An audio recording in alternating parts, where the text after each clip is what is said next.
कहानी धर्मस्थला की एक कर्नाटक से, जहां पे आप लोगों को भी मालूम होगा कि वहां पे रहस्यमय तरीके से जो लाश को दफनाया गया था उसकी खुदाई चल रही थी।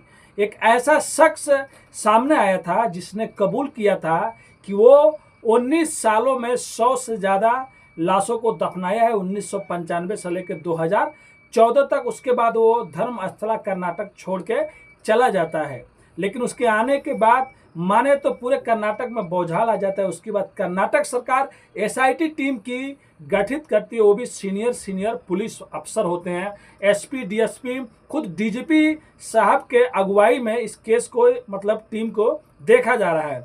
उसके बाद 17 नंबर तक खुदाई हो चुकी है। जो 13 नंबर की खुदाई थी वो रोकी गई थी। जब जीपीआर मशीन मंगाया जाता है उसके बाद उसकी खुदाई होती है। लेकिन 17 नंबर से पहले जितनी भी खुदाई हुई है 17 नंबर तक, जो मार्किंग लगा था, पहले तो 13 नंबर पर था, फिर 4 नंबर और बढ़ गया। लेकिन इन जगहों में से बस 2 जगहों में से लाश निकला है, 6 नंबर साइड से और 11 नंबर साइड से। अब एसआईटी खुद कह रही है कि अब हम लोग इस गवाह का नार्को टेस्ट कराएंगे, लेकिन जो ये गवाह है ये तैयार है, क्योंकि जब इसने पहली बार पुलिस स्टेशन में जाके जब कुछ सबूत दिखाए थे और कहा था कि मैंने इतने लाशों को दफनाया है, अगर आप लोगों को यकीन नहीं हो तो मैं हर एक टेस्ट से गुजरने के लिए तैयार हूँ। जो चाहे आप लोग, जो टेस्ट कराना है करा लो, आपको यकीन नहीं होता है तो। अब एसआईटी भी यही मान रही है कि इनका सबसे पहले नार्को टेस्ट कराया जाए। जो ये गवाह आप लोग देख रहे हैं स्क्रीन पे, अब इस गवाह का नार्को टेस्ट भी होगा, क्योंकि 17 जगह तक खुदाई हो चुका है और बस 2 जगह से लाशें निकली हैं। और 13 नंबर पे तो ये हो रहा था कि ज़्यादा लाशें दफनाया गया है, लेकिन 13 नंबर से भी कुछ अभी उतना आया नहीं है और पूरा खबर भी सामने नहीं आया है। और एक गवाह नहीं है, इनके आने के बाद लगभग 6 गवाह और भी एसआईटी को संपर्क कर लिए। वो लोग भी कह रहे हैं कि हम लोगों ने भी देखा है कि धर्मस्थला की जगह जगह पर कुछ लाशें दफनाई गई है, हम लोग भी वो जगह दिखाने के लिए तैयार हैं।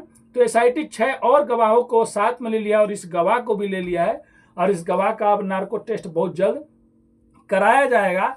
और जो 13 नंबर की थी उस पर ज़्यादा प्रॉब्लम आ रहा था कि उसके बाजू में ही नदी है और वहाँ पर ट्रांसफार्मर, वायर, टायर सब हाईवे के किनारे है। तो सबसे पहले जीपीआरएस मशीन मंगाया जाता है, उसके बाद स्कैनिंग होता है और उसके बाद थोड़ा थोड़ा ऊपर का खुदाई होता है। लगभग फिर उसके बाद 25 फीट 20 फीट तक खुदाई हो जाता है। अभी भी कुछ सामने ज़्यादा नहीं आया है, तो देखिए आगे एसआईटी क्या करती है। इसमें अब राष्ट्रीय मानव अधिकार भी, ह्यूमन राइट भी इसमें जुड़ गया है, और वो भी यहाँ की हर एक छोटी छोटी बड़ी बड़ी खबरों पर नज़र रख रही है, क्योंकि बहुत से लोग मानव अधिकार के पास दरवाज़ा खटखटाए हैं और वो भी इस केस को अब नज़र बनाए रखी हो। क्योंकि जितने लोग धर्मस्थला से आज तक गायब हुए थे, अब सबकी अच्छे से जाँच हो रही है और वो लोग भी, मानव अधिकार भी इस केस पे नज़र रखी हुई है, छोटी छोटी चीज़ों को भी चीज देख रही है। तो देखिए अब बहुत जल्द इस गवाह का नार्को टेस्ट और जितने भी टेस्ट होते हैं शायद वो एसआईटी कराएगी, और उसके बाद फिर सच्चाई सामने क्या आती है।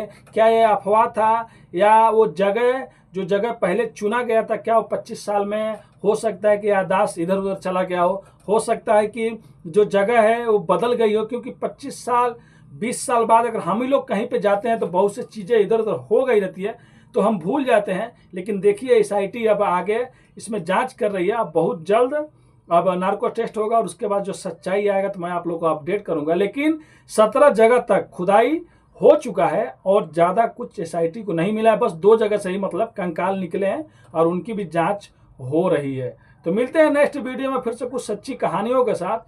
अभी के लिए अलविदा लेते हैं आप लोगों से, धन्यवाद।